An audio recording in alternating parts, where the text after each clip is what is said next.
मिट्टी में मिलाने का समय आ गया है।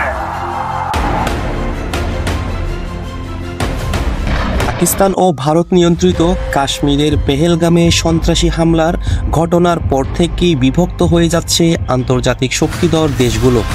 এরই মধ্যে হামলার জবাবে পাকিস্তানে বড় ধরনের আঘাত হানতে জোরে সোরে প্রস্তুতি চালাচ্ছে ভারত। টানা মহড়া চলছে জল, স্থল, আকাশে। ভারতের হামলার শঙ্কায় পাকিস্তানে থাকা রুশ নাগরিকদের সতর্কবার্তা পাঠালেন প্রেসিডেন্ট ভ্লাদিমির পুতিন। এই নির্দেশনা জারি করেছে ইসলামাবাদে থাকা মস্কো দূতাবাস। পুতিনের বিশেষ সতর্কবার্তা এটা স্পষ্ট যে পাকিস্তানে কিছু একটা ঘটতে চলেছে যা অত্যন্ত ভয়ঙ্কর, আর সেটি ঘটাবে মোদি সরকার। ভারতের এমন আগ্রাসী পরিকল্পনায় বসে থাকবে না পাকিস্তানও। ইসলামাবাদ পাল্টা আঘাত হানলে বেঁধে যাবে সর্বাত্মক যুদ্ধ।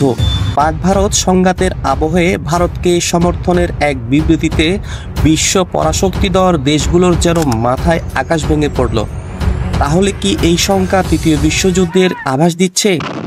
এমন হলে পুরো পৃথিবী আবারও পড়তে যাচ্ছে এক ভয়ঙ্কর পরিস্থিতিতে।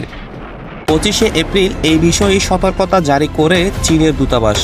রুশ ভাষায় লেখা ওই উপদেশটা আমায় পাকভূমিতে থাকা নাগরিকদের দ্রুত দেশে ফেরার পরামর্শ দেওয়া হয়েছে। সেখানে বলা হয়েছে ভারত পাকিস্তান সম্পর্কের দ্রুত অবনতি ঘটছে। ক্রমাগত যুদ্ধের হুমকি দিয়ে যাচ্ছেন দুই দেশের নেতারা। তারা বর্তমান পরিস্থিতিতে রুশ নাগরিকদের জন্য পাকিস্তান মোটেই সুরক্ষিত নয় বলে মন্তব্য করেছেন। সে কারণে দেশটিতে আপাতত ভ্রমণ না করতে বলা হয়েছে। যদিও এমন কোনো আদেশ জারি করেনি নয়াদিল্লি মস্কো দূতাবাস। 22শে এপ্রিল কাশ্মীরের পেহেলগামে হামলার খবর ছড়াতেই কার্যত কেঁপে ওঠে বিশ্ব। মোদিকে শোকবার্তা পাঠান রুশ প্রেসিডেন্ট ভ্লাদিমির পুতিন এবং মার্কিন প্রেসিডেন্ট ডোনাল্ড ট্রাম্প। যদিও এই বিষয়ে তেমন আগ্রহ দেখাননি ট্রাম্প। তার মতে পাকিস্তান এবং ভারত দুই দেশই যুক্তরাষ্ট্রের বন্ধু। হাজার বছরের এই সংকটের সমাধান তারা নিজেরাই করতে পারবে। পুতিন লিখেছেন, সন্ত্রাসবাদের বিরুদ্ধে লড়াইয়ে ভারতের অংশীদারদের সঙ্গে যোগাযোগ আরও মজবুত এবং জোরদার করতে প্রস্তুত রাশিয়া।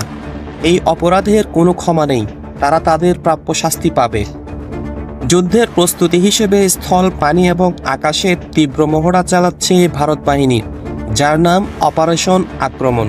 শুধু তাই নয়, ভারতের রাফাল যুদ্ধবিমানকে ধীরে ধীরে পশ্চিম সীমান্তে মোতায়েনের নির্দেশ দিয়েছে প্রতিরক্ষা মন্ত্রণালয়।